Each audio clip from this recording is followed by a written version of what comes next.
ভারতের জাতীয় লোকসভা নির্বাচনের ফলাফল প্রকাশিত হয়েছে এবং এ পর্যন্ত নরেন্দ্র মোদী এগিয়ে আছে এনডিএ গাঠবন্ধনের সাথে একজোট হয়ে।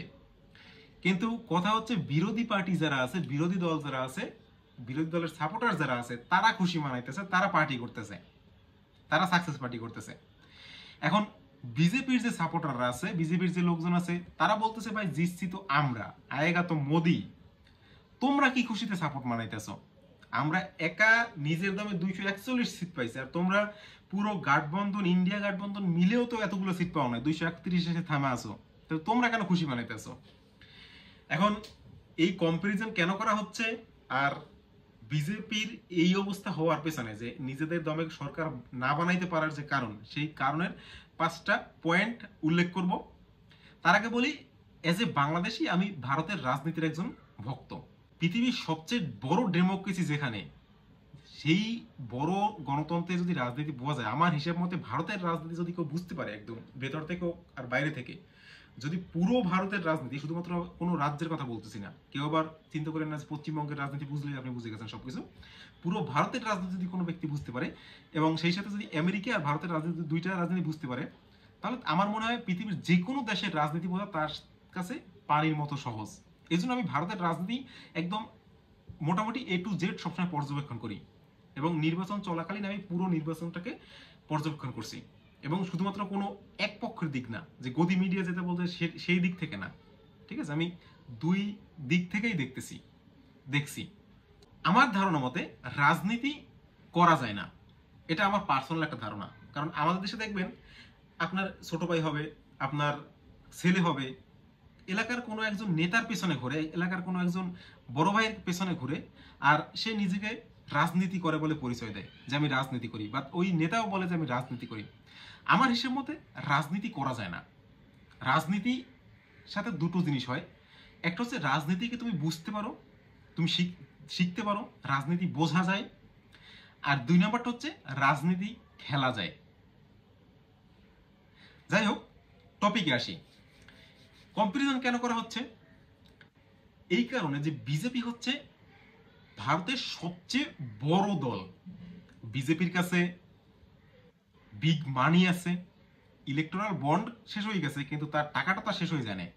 সেই বিগ মানি আছে, বিগ মাসেল পাওয়ার আছে, বিগ ম্যান পাওয়ার আছে, এবং গ্রাউন্ড লেভেলে বিজেপির যে পাকার, মানে বিজেপির যে ওয়ার্কার, তার সব অন্যান্য যে কোনো দলের চেয়ে বিজেপির ওয়ার্কার বেশি গ্রাউন্ড লেভেলে। এবং বিজেপির কাছে আরএসএস এর ব্যাকআপ আছে, ইন্ডিয়ার গাঠবন্ধন আরএসএস এর ব্যাকআপ ছিল, এখনো আছে। তারপরে হচ্ছে তাদের কাছে সবচেয়ে বড় যে জিনিসটা, সেটা হচ্ছে গদি মিডিয়া আছে, পুরো বিগ মিডিয়া, যেটা সম্পূর্ণ তাদের পক্ষে কাজ করে। এবং ইলেকশন কমিশনের যে ইলেকশন কমিশনার যারা আছে, সেই কমিশনারও চুজ করছে বিজেপি। সুতরাং বিজেপি যদি বহুমত না পায়, সেক্ষেত্রে বিজেপিকে যে কথাগুলো মানুষ বলতেছে সেগুলো বিজেপিকে শুনতে হবে। এরপরে হচ্ছে বিজেপি শুধু এই কাজগুলোই কিন্তু করে না, বিজেপি অন্য যে বিরোধী দল আছে, সেই দলের যে করাপ্ট যে পলিটিশিয়ান আছে, তাকে প্রথম ইডি সিবিআই দিয়া রেড করবে। প্রথমে তো বলবে সে করাপ্টেড, তার নামে দুর্নীতির লিস্ট বের করবে, তারপরে ইডি সিবিআই দিয়ে তার বাড়িতে রেড করাবে। এরপরে যখন সেই ব্যক্তি করাপ্টেড প্রমাণিত হবে, বা প্রমাণিত হওয়ার আগেই ইডি সিবিআই যখন গ্রেপ্তার করবে, তখন দেখা যাবে সেই ব্যক্তি বিজেপিতে চলে গেছে এবং সেখানে গিয়ে সে ফ্রেশ। বিজেপিতে যখনই চলে যায় তখনই আর তার বিরুদ্ধে কোনো ক্লেম থাকে না, দুর্নীতির কোনো মামলা থাকে না। এই জন্য বিজেপিকে ওয়াশিং মেশিনও বলা হয়। এবং এরকম অনেক প্রার্থীকে বিজেপি বিরোধী দল থেকে তুলে নিছে এবং নিয়ে তারা নিজেরা টিকিট দিছে, এবং সেই টিকিটে ওই প্রার্থী লড়ছে এবং কি জিতছেও। আর যাদের যেসব দল থেকে প্রার্থী নিজেদের দলে আনতে পারেনি, সেই সব দলগুলোতে আবার তারা স্প্লিট করে, বিজেপি দলগুলোকে ভাগ করে দেয়। যেমন এনসিপিকে ভাগ করে দিছে, মহারাষ্ট্রের মুম্বাইয়ের শিবসেনা পার্টিকে ভাগ করে দিছে, স্প্লিট করে দিছে। এই কাজগুলো কিন্তু বিজেপি করে। এখন বিজেপি প্রথম যখন নির্বাচনে আসছে বছর, তখন কিন্তু পুরো একটা খুশির আমেজ, একটা কনফিডেন্স নিয়ে তারপরে আসছে, সেই সাথে একটা নারাও নিয়ে আসছিল, মানে একটা স্লোগানও নিয়ে আসছিল যে আপকি বার 400 পার। এখন 400 পার তারা কিভাবে করতো এই স্লোগানটা, যে যারা দিচ্ছে না বুঝেই যারা দিচ্ছে, বিজেপির সাপোর্টার যারা আছে, অন্ধভক্ত যারা আছে, এমনকি আমাদের দেশে কিছু মানুষও আছে যারা বিজেপির অন্ধভক্ত, বিশেষ করে হিন্দু সম্প্রদায়ের মানুষজন বিজেপির খুব অন্ধভক্ত। আমি নিজেও হিন্দু সম্প্রদায়ের। তো যাই হোক, এই যে 400 পারের যে স্লোগানটা দিছে, এদেরকে ধরে ধরে জিজ্ঞেস করা উচিত যে বিজেপি 400 পার কিভাবে করবে? বিজেপির সিট কতগুলো, বিজেপির প্রার্থী কতগুলো দিতেছে? বিজেপি তো প্রার্থী দিতেছে 300 সামথিং। তাহলে 400 পারের যে স্লোগান সেটা কোত্থেকে আসে? 400 পার তারা কিভাবে করবে? একজোট এক বিজেপি নিজের দামে তো আর 400 পার করতে পারতেছে না। তো এই যে স্লোগানটা যারা দিচ্ছে তারা না বুঝে দিচ্ছে। আর 400 পার করতে তারা কিভাবে পারবে? গাঠবন্ধন করে, এনডিএর সাথে গাঠবন্ধন করে হোক, আর যে কোনো দলের সাথে যদি গাঠবন্ধন করে তখন 400 পার হতে পারবে। কিন্তু বিজেপি নিজের দমে 400 পার হওয়া কোনোদিনও পসিবলই ছিল না। এখন উত্তরপ্রদেশের মুখ্যমন্ত্রীকে জিজ্ঞেস করা হয়েছিল যে 400 পার কিভাবে করবেন, তো উত্তরপ্রদেশের মুখ্যমন্ত্রী একদম হেসে জবাব দিয়েছিল যে 80 তো উত্তরপ্রদেশ থেকেই আসবে। এখন উত্তরপ্রদেশ থেকে 80 আসে নাই, সেখান থেকে বিজেপি যেতেই পারে নাই, যোগী আদিত্যনাথ সেখানে ফেল করছে। এখন এইখানে আসি কি কি পয়েন্টগুলো বিজেপি করছে যার কারণে বিজেপির এই অবস্থা হয়েছে আজকে, বিজেপি যে কারণে বহুমত পায় নাই। প্রথম যে 1 নাম্বার সেটা হচ্ছে ধর্মের রাজনীতি, হিন্দুত্ববাদী। বিজেপি হিন্দুত্ববাদী দল, এটা তারা নিজেরাই বলে এবং তারা হিন্দুত্বের রাজনীতি করে, ধর্মের রাজনীতি করে। হিন্দু মুসলমান যেটা একজন প্রার্থীর পক্ষে ইলেকশন কমিশনার দ্বারা দেওয়া আছে যে ইলেকশন ক্যাম্পেইনে হিন্দু মুসলমান ধর্মীয় এইসব কথা বলা যাবে না, কিন্তু তারপরও প্রধানমন্ত্রী নরেন্দ্র মোদী কিন্তু ইলেকশন ক্যাম্পেইনে হিন্দু মুসলমান বলছে। এবং হিন্দুত্ব, রাম মন্দির উদ্বোধন করে তারা চাইছিল যে রাম মন্দির উদ্বোধন করে সেই রাম মন্দিরের যে ইমোশন, সেই ইমোশন দিয়ে তারা মানুষের পকেট থেকে ভোটগুলোকে নিয়ে আসবে, যে যে ব্যক্তি রামকে আনছে আমরা তাকেই আনবো, জো রাম को लाया हम उनको लाएंगे নেক্সট টাইম প্রধানমন্ত্রী হিসেবে। কিন্তু এই যে একটা হিন্দুত্বের রাজনীতি এবং মুসলমানদের প্রতি যে একটা বিদ্বেষ বিজেপির, এই জিনিসটা আস্তে আস্তে হিন্দু মানুষ যারা ছিল তারা বুঝতে পারছে। একটা জিনিস চিন্তা করেন, আপনি হিন্দু আর একজন মুসলমান পাশাপাশি বসবাস করেন, আশেপাশে যদি কোনো মানুষ না থাকে, আপনাদের দুইটা ফ্যামিলির মধ্যে যদি থার্ড কোনো ফ্যামিলি বা থার্ড কোনো পার্সন না ঢোকে, তখন আপনি জন্মান্তর এখানে থাকতে পারবেন। আপনার পূর্বপুরুষরা দুজনের মধ্যে সমস্যা কি হতে পারে? এই একটু এটা নিয়ে সমস্যা, ওটা নিয়ে সমস্যা হবে, জায়গা জমি নিয়ে সমস্যা হবে, কিন্তু হিংসা, মনের মধ্যে যে হিংসা, তুই আর আমি এক না, এই জিনিসটা কখনোই আসবে না। কিন্তু সেখানে দুজনেই মানুষ। এই জিনিসটা কখন আসবে যে তুই আর আমি আলাদা? যদি কোনো থার্ড পার্সন আসে এবং সেই থার্ড পার্সন যদি পলিটিশিয়ান হয়, তাহলে তো কথাই নেই। থার্ড পার্সন যদি পলিটিশিয়ান হয় তাহলে এই জিনিসটা আসবেই। আর এই জিনিসটা হিন্দুরাও আস্তে আস্তে বুঝতে শিখছে, ভারতের হিন্দুরা, যে মুসলমান হোক আর হিন্দু হোক, আমরা যখন পাশাপাশি থাকি তখন আমার আশেপাশে যে মানুষটা আছে সে যদি মুসলমান হয় প্রতিবেশী, তাহলে আমার সাথে তার সাথে কোনো ধরনের কোনো সমস্যা হচ্ছে কিনা সেটা দেখা দরকার। বাইরের কোথায় সমস্যা হচ্ছে সেটা আমি নিউজে দেখতেছি, গদি মিডিয়া আমাকে কি দেখাচ্ছে, আর সেটার উপর ডিপেন্ড করে আমার যে প্রতিবেশী আছে তার সাথে আমি খারাপ ব্যবহার করব, তাতে কি হয়? মানুষের সাথে সম্পর্ক নষ্ট হয়। এবং এই জিনিসটা সাধারণ মানুষ বুঝতে শিখছে, উত্তরপ্রদেশের মানুষও জানছে, যার কারণে এই হিন্দুত্বের রাজনীতি এবার কাজ করে নাই। বিজেপির এই যে প্রথম পয়েন্ট ফেল, এই হিন্দুত্বের রাজনীতি। আর এই হিন্দুত্ব আর হিন্দুইজম, এই দুই জিনিস। হিন্দু আর হিন্দুত্ব কিন্তু আলাদা জিনিস। সব হিন্দুই কিন্তু হিন্দুত্ব না। একটা কিছু সমস্যা হচ্ছে, যারা বিধর্মী আছে, যদি মুসলমানকেও ভিডিওটা দেখেন তাহলে হয়তো মনে করেন যে হিন্দুত্ব মানে হচ্ছে হিন্দু না। আর সবচেয়ে বড় সমস্যা হচ্ছে কিছু হিন্দু মানুষ আছে, অনেক হিন্দু মানুষ আছে যারা না বুঝেই নিজেদের মধ্যে এই হিন্দুত্বর যে আইডিওলজি, সেই আইডিওলজিকে ফলো করে না বুঝেই। হিন্দুদের যে প্রধান ধর্মগ্রন্থগুলো আছে তার মধ্যে মহা উপনিষদ, সেটার বাসুবৈধ কুটুম্বকরণের যে আইডিওলজি, সেই আইডিওলজিতে হিন্দুইজম হচ্ছে পৃথিবীর সবাই সমান। সেখানে তোমার একটা আইডিওলজি থাকতে পারে, তুমি তোমার পথে চলতে পারো, তোমার যেটা পছন্দ সেটাই তুমি চলতে পারো, আমার যেটা পছন্দ আমি সেটাই চলতে পারি। আমরা সবাই মানুষ, সবাই সমান। তোমার যেমন দেখার ক্ষমতা আছে যে তুমি একটা জিনিসকে যেভাবে দেখতে চাও সেভাবে দেখতে পারো, ঠিক আরেকজনেরও সেই রকম দেখার অধিকার এবং ক্ষমতা দুটোই আছে। এটা হচ্ছে হিন্দুইজম।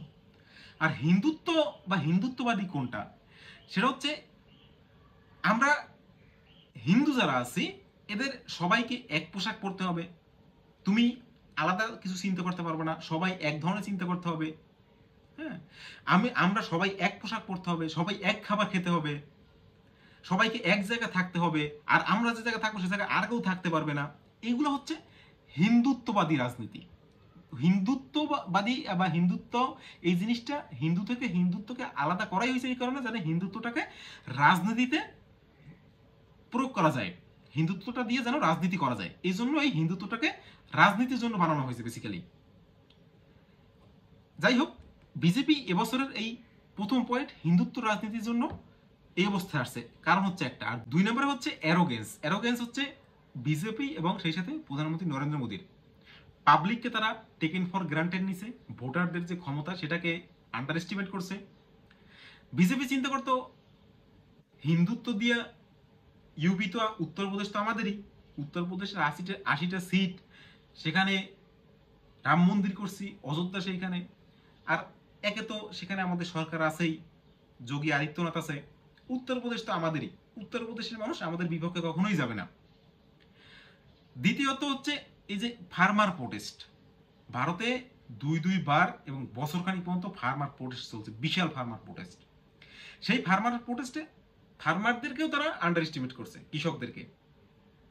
কৃষকরা আন্দোলন করতেছে, তাদের উপরে ওয়াটার ক্যানন চালাই দাও, চুপ করে দাও। পাঞ্জাবিদের বলে দাও যে খালিস্তানি বলে চুপ করে দাও। ইউটিউবার যারা মোদি বিরোধী আছে তাদেরকে বলো এরা তো বিদেশ থেকে ফান্ডিং পায়, সেটা নিয়ে চুপ করে দাও। পশ্চিমবঙ্গে এসে বলো যেখানে বেশিরভাগ হচ্ছে মুসলমান লোক আছে এবং সবই হচ্ছে বাঙালি, আর এপাশে বাঙালি বাংলাদেশ, দুইটা দেশের কালচার এক জায়গায় সেম, এইখান থেকে কিছু মানুষ ওখানে যায়, এখন সেখানে এসে যদি বলে ঘুষপেটিয়া, তাহলে মুসলমানদের সেটা গায়ে লাগবে। এই যে টেকেন ফর গ্রান্টেড নেওয়া এবং এই যে অ্যারোগেন্সটা হচ্ছে একটা অন্যতম কারণ, যেটা হচ্ছে 2 নম্বর কারণ ছিল অ্যারোগেন্স বিজেপির এই পজিশনে আসার জন্য, বহুমত না পাওয়ার। আর 3 নম্বর হচ্ছে বিজেপির যে প্রচারতন্ত্র আছে, সেই প্রচারে একটা জিনিস হচ্ছে সবসময় মোদি, বিজেপির কথাও কোথাও উল্লেখ হতো না। আর এখন এই এনডিএর সাথে যখন মিলে সরকার গঠন করতেছে, তখন কালকে প্রধানমন্ত্রী টুইট করতেছে যে আপনারা সবাই এনডিএর উপর ভরসা রাখছেন। এনডিএর কথা এর আগে কিন্তু কোথাও সে উল্লেখ করে নাই, গাঠবন্ধন করার আগে সবসময় কিন্তু সব জায়গায় পোস্টারে ব্যানারে যেখানে হোক মোদি এবং বিজেপি যে প্রচারতন্ত্র আর এই যে ইলেকশন ক্যাম্পেইনে যে প্রার্থীরা ছিল তারাও কিন্তু সবসময় মোদি জিনিসটা দিয়ে সবসময় ভোটারদের কাছে উপস্থাপন করতে চাইছে। যেমন নরেন্দ্র মোদী হচ্ছে বিশ্বগুরু, ভারতকে বিশ্বগুরু বানাইছে, তো নরেন্দ্র মোদী আসার পরে পৃথিবীতে এত নাম হয়েছে। সোজা কথা হচ্ছে নরেন্দ্র মোদী এবং পৃথিবীতে যে ভারতের নাম কোথায় উঠছে এই জিনিসগুলো এবং নরেন্দ্র মোদী কতটা ভালো, সোজা কথা সবকিছু হচ্ছে নরেন্দ্র মোদীর উপর ফোকাস করা। এবং বিজেপির নাম তো আস্তে আস্তে মানুষ ভুলতে পড়ছিল এই নরেন্দ্র মোদীর কারণে, কারণ সবই হচ্ছে মোদী, বিজেপির কথা কেউ বলতোই না, সব হচ্ছে মোদী, প্রধানমন্ত্রীজি নরেন্দ্র মোদীজি।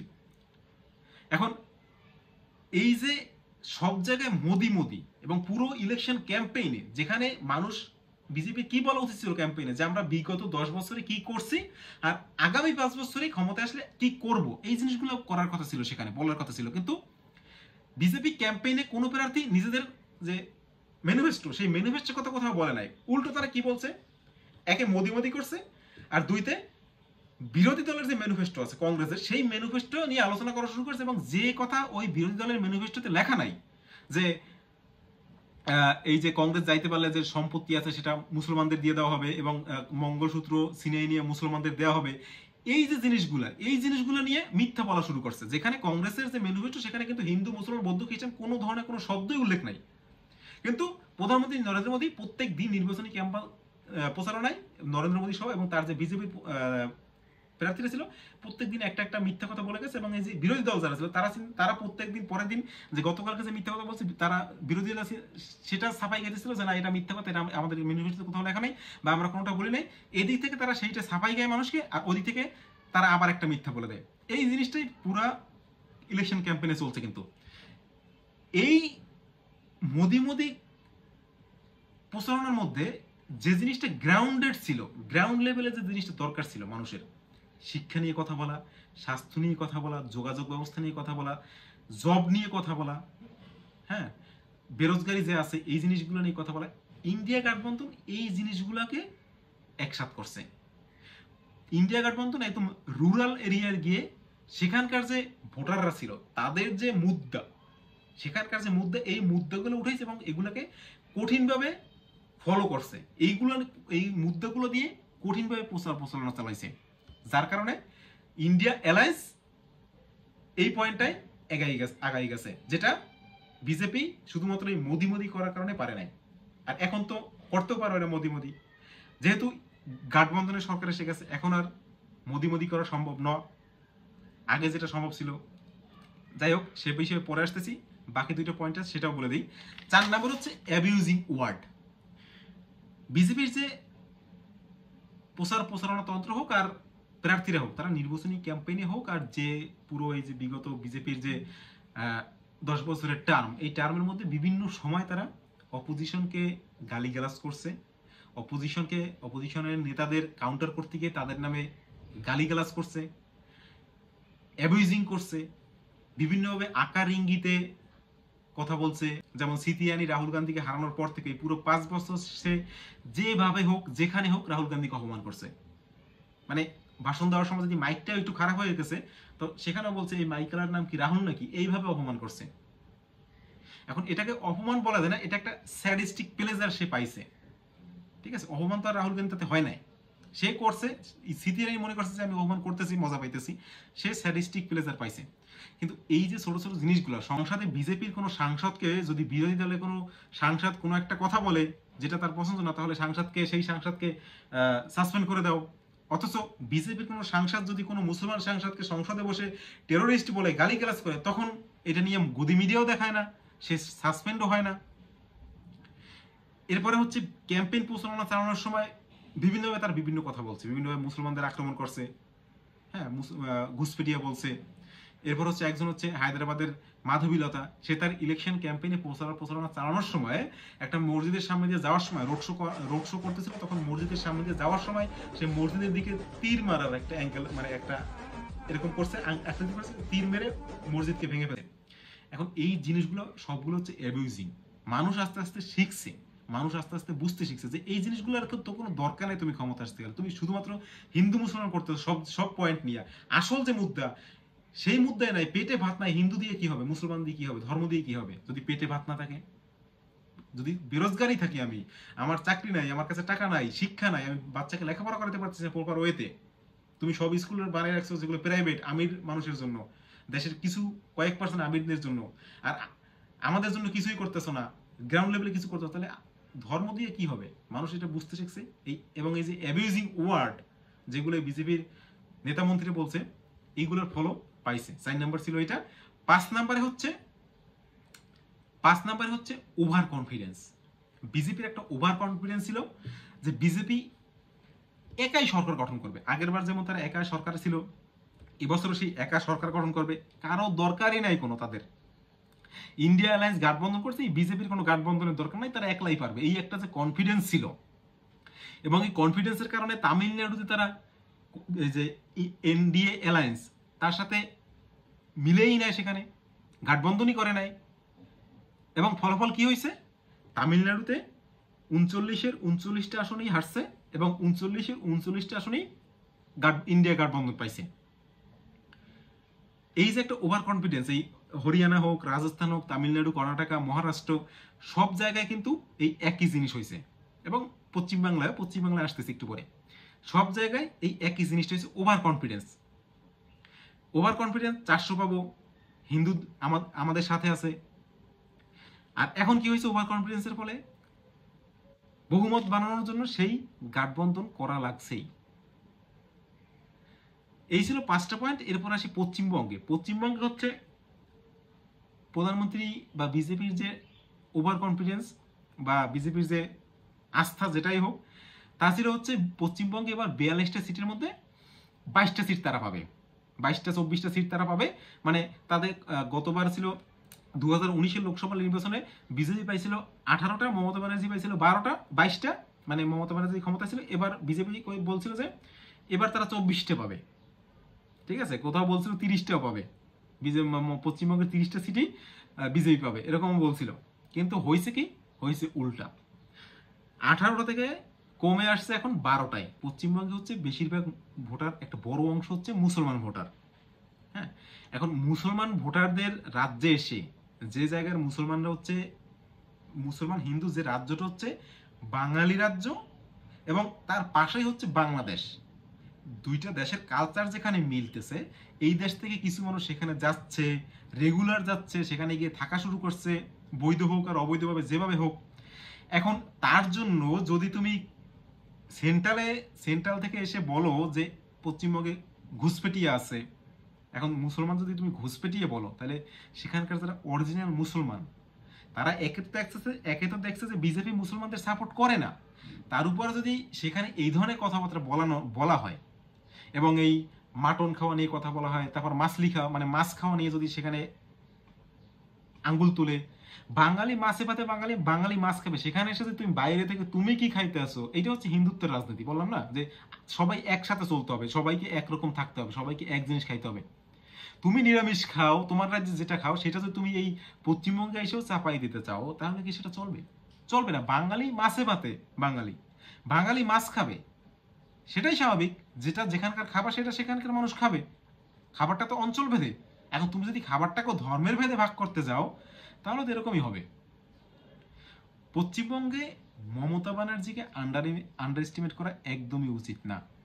মমতা ব্যানার্জি এই মুহূর্তে সর্বভারতের সবচেয়ে ইন্টেলিজেন্ট এবং স্ট্রংগেস্ট ওম্যান পলিটিশিয়ান এই মুহূর্তে মমতা ব্যানার্জি। মমতা ব্যানার্জির রাজনীতির যে চাল, মমতা ব্যানার্জির রাজনীতির চালকে কখনোই আন্ডার এস্টিমেট করতে নাই। মমতা ব্যানার্জি ইন্ডিয়া গঠবন্ধনের সাথে থেকেও ছিল না। কেন ছিল না? কারণ মমতা ব্যানার্জি তার যে দূরদর্শিতা, এটা সে মানে একটা পারফেক্ট উদাহরণ দিছে। বলে না বাঙালির বুদ্ধি। দেখেন, দিল্লিতে আম আদমি পার্টি যাইতে পারে নাই, এত বড় একটা পার্টি। যে আম আদমি পার্টি হচ্ছে এমন একটা পার্টি, যে পার্টিটা ক্ষমতায় আসার আগে মানুষের কাছে যে ওয়াদা করছে, সেই ওয়াদাটা নিভাইয়ে দেখাইছে যে আমরা ইলেকশনে জিতলে এই জিনিসগুলো করবো, সেই জিনিসগুলো তারা ইলেকশন জেতার পরে করছে। আম আদমি পার্টি হচ্ছে এরকম একটা প্রথম পার্টি যারা স্কুল শিক্ষার দিকে নজর দিয়েছে। সেই পার্টি হেরে গেছে। কেন হারছে?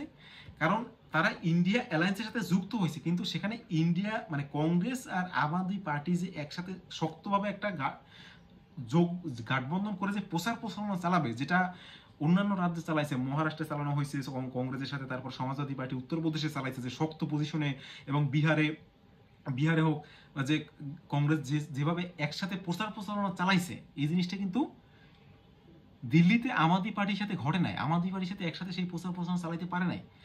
আর এই কারণে এই জিনিসটা বাংলাতেও চালাইতে পারতো না, যেহেতু দিদি হচ্ছে বাংলার একটা সবচেয়ে শক্ত বড় দল পশ্চিমবাংলায়, এবং দিল্লিরও সবচেয়ে শক্ত দল ছিল আম আদমি পার্টি। এখন আম আদমি পার্টি যদি একটা দলের সাথে যুক্ত হয়, তখন সেই দলটাও তো আসতে হবে, একসাথে শক্ত হয়ে সেই কাজটা চালাতে হবে, প্রচারণা চালাইতে হবে, যে জিনিসটা দিল্লিতে হয় না। এবং এই জন্য দিল্লিতে সিটগুলো হারছে আম আদমি পার্টি। আর দিদি এই জিনিসটা বুঝতে পারছে। দিদি কি করছে, ইন্ডিয়া গঠবন্ধনের ভেতরে এক পাও ছিল, বাইরে এক পাও ছিল। সে এদিকে নিজের যে শক্ত অবস্থান, সেই শক্ত অবস্থানে ছিল, এবং সে গঠবন্ধনের থেকেও না থাকার মতো সে নিজের যে ক্ষমতা, সেই ক্ষমতায় সে ইলেকশন লড়ছে। কারণ কি হয়, কারণ ইতিহাস থেকে এগুলো শিক্ষা নেওয়া দরকার। ইতিহাসের ভারতের যতগুলো দল আছে, যেগুলো দলগুলো এখন পর্যন্ত ভাঙছে, এনসিপি হোক, তারপর শিবসেনা হোক, উদ্ধব ঠাকরের দল, হ্যাঁ, বা শরদ পাওয়ারের দল এনসিপি, এই যে দলগুলা হারছে বা এখন বিলুপ্তির পথে যাইতেছে বা কোনো এক সময় যাবে, বা এই ভাঙা হয়েছে, এই ভাঙাটা কেন হয়েছে? কারণ যে সব দলগুলো এ পর্যন্ত, এই যে রাজ্যভিত্তিক যে দল, ধরেন পশ্চিমবঙ্গের যে টিএমসি মমতা ব্যানার্জির দল, এই ধরনের দল যখন সেন্ট্রালের সেই ভিন্ন ভিন্ন সরকারের সাথে অ্যালায়েন্স করছে, একবার অ্যালায়েন্স করছে, আরেকবার আবার অ্যালায়েন্স ভাঙছে, আবার আর এক জায়গায় অ্যালায়েন্স করছে, মাঝখান দিয়ে লস হয়েছে সেই দলটার উপর মানুষের আস্থা হারাই যায়। আম আদমি পার্টি যখন কংগ্রেসের সাথে গাঠবন্ধন করছে, তখন আম আদমি পার্টির উপর যে মানুষের আস্থা ছিল, সেই আস্থা আর আম আদমি পার্টি ফিরিয়ে আনতে পারে নাই। ঠিক যদি মমতা ব্যানার্জিও এই কাজটা করতো, কংগ্রেসকে নিয়ে প্রচারণা চালাতো, তাহলে বাংলায় কিন্তু এই একই ঘটনা ঘটতো। এবং সেক্ষেত্রে মমতা ব্যানার্জির হারার চান্স ছিল। দিদি এই জিনিসটা বুঝতে পারছে এবং এই জন্য আমি বলি মমতা ব্যানার্জির দলের লোক তারা যে খারাপ কাজ করছে দেখার বিষয় না আমার। আমি বলছি আমি ভারতের রাজনীতি যে খেলাটা সেই খেলাটার ফ্যান। এখন সেখানে খারাপ কাজ তো করবেই, কারণ রাজনীতিতে কোনো ভালো মানুষ তো আর শুদ্ধ মানুষ তো সেখানে আসবে না। ক্ষমতা মানেই হচ্ছে ক্ষমতায় আসার আগে সবাই ধোয়া তুলসী পাতা, ক্ষমতায় গেলে পরে সবাই যে যার মতো হয়ে যায়, সবাই এক, কেউ ভালো না। ক্ষমতায় যাইতে পারলে হয়েছে কি সবাই এক। কিন্তু আমি বলছি আমি ভারতের রাজনীতি ফ্যান, এবং সেই হিসাবে দিদির যে রাজনীতির সোর্স সেই জিনিসটারও ভক্ত। দিদি এই জিনিসটা আগে থাকতে বুঝতে পারছে এবং এই জন্য ইনি একলা দল একলা নির্বাচন করছে। যদি এখানে দিদি হারতো তাহলে কংগ্রেসের সাথে গাঠবন্ধন করে যাইতো, মানে ইন্ডিয়া অ্যালায়েন্সের সাথে গাঠবন্ধন করতো। আর এখন দিদি একার দমে পাইছে, এখন যদি ইন্ডিয়া অ্যালায়েন্সের সাথে সে গাঠবন্ধন নাও করে তারপর সে নিজের সরকার, এখানে কোনো কিছু কারো করার নাই। আর বিজেপির জন্য যে জিনিসটা সবচেয়ে, বিশেষ করে মোদিজির জন্য যে জিনিসটা হচ্ছে পানিশমেন্ট হয়ে আসছে সেটা হচ্ছে মোদিজি যে ব্যক্তি ক্যামেরা এত ভক্ত, ক্যামেরায় নিজেকে দেখানোর জন্য এত ভক্ত, 3-4টা ক্যামেরা সবসময়, 4-5টা ক্যামেরা যে কোনো কাজে গেলে থাকবে এবং সেই ক্যামেরায় ফ্রেমে যেন তার নিজের দলের অন্য কোনো ব্যক্তিও না আসে, সেই ব্যক্তিকে এখন সব সময় সাথে 3-4 জন নিয়ে তারপরে ক্যামেরার সামনে আসতে হবে। কোনো ডিসিশন নিতে গেলে মোদিজি তাদের 3-4 জন এনডিএ অ্যালায়েন্সের যে লোক আছে তাদের সাথে নিয়ে তারপরে মিটিং করতে হবে।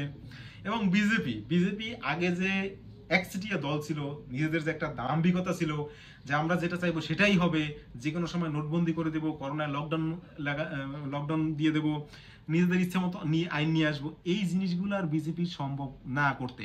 কারণ বিজেপি এনডিএ এর সাথে যে অ্যালায়েন্স করছে সেখানে আর জেডিইউ পার্টি আছে বিহারের, নীতিশ কুমার মুসলমানদের বিরোধিতা করে না কখনোই। সে এই ধরনের রাজনীতি, নীতিশ কুমার হতে পারে পাল্টি খাইছে অনেকবার, কিন্তু সে মুসলমানদের যে বিরোধী ধর্ম নিয়ে রাজনীতি এইটা করে না। এখন যদি মুসলমানদের বিরোধী কোনো আইনে আনতে হয় এবং সেই আইনে তো নীতিশ কুমারেরও সই লাগবে, এখন নীতিশ কুমার কি সেই নিজের আইডিওলজি থেকে বের হবে? আর যদি নীতিশ কুমার সেই নিজের আইডিওলজি থেকে বের হয়ে গিয়ে সেই মুসলিম বিরোধী কোনো একটা আইনে মোদিজির সাথে মিলে সই করে দেয়, তাহলে তার নিজস্ব যে পার্টি জেডিইউ, সেই জেডিইউ পার্টির উপর মানুষ আস্থা হারাবে। এখন সেটা নীতিশ কুমার কখনোই করবে না। ওইদিকে আবার নাইডু বাবু তার সাথে গাঠবন্ধন করছে, এখন সেখানে হচ্ছে নাইডু তার নিজস্ব রাজনীতি করে, তার আইডিওলজি আলাদা। কিন্তু এখন সরকার যেহেতু এনডিএ গাঠবন্ধনের, সেহেতু বিজেপির মোদিজির এদেরকে সবাইকে সাথে নিয়ে তারপরে চলতে হবে। সবাই যে কোনো ডিসিশনে এদের সবাই সাথে মিটিং করে তারপরে সেই ডিসিশন নিতে হবে। এবং সবচেয়ে বড় যে হেলদি জিনিসটা হয়েছে সেটা হচ্ছে পার্লামেন্ট এখন একটা হেলদি পরিবেশ থাকবে, যেখানে চাইলেই অন্য বিরোধী দলের যে সাংসদ আছে বা বিরোধী দলের যে সদস্য আছে তাদেরকে জুতার নিচে আর রাখার কোনো অপশন নাই। ঠিক আছে, তোমাদের মার্জিন খুব বেশি না, তোমরা নিজেরাও বহুমত পাও নাই, ঠিক আছে। এখন চাইলেই আর কোনো এমপিকে সাসপেন্ড করা সম্ভব হবে না, যে কোনো বিল নিয়ে আসলেই সেটাকে আর পাশ করা সম্ভব হবে না। সেই বিলের উপরে আলোচনা হবে, মতামত গ্রহণ করা হবে দুই দলের, তারপরে সেই বিলগুলো আসবে। এইটা হচ্ছে সংসদের একটা হেলদি ওয়ে।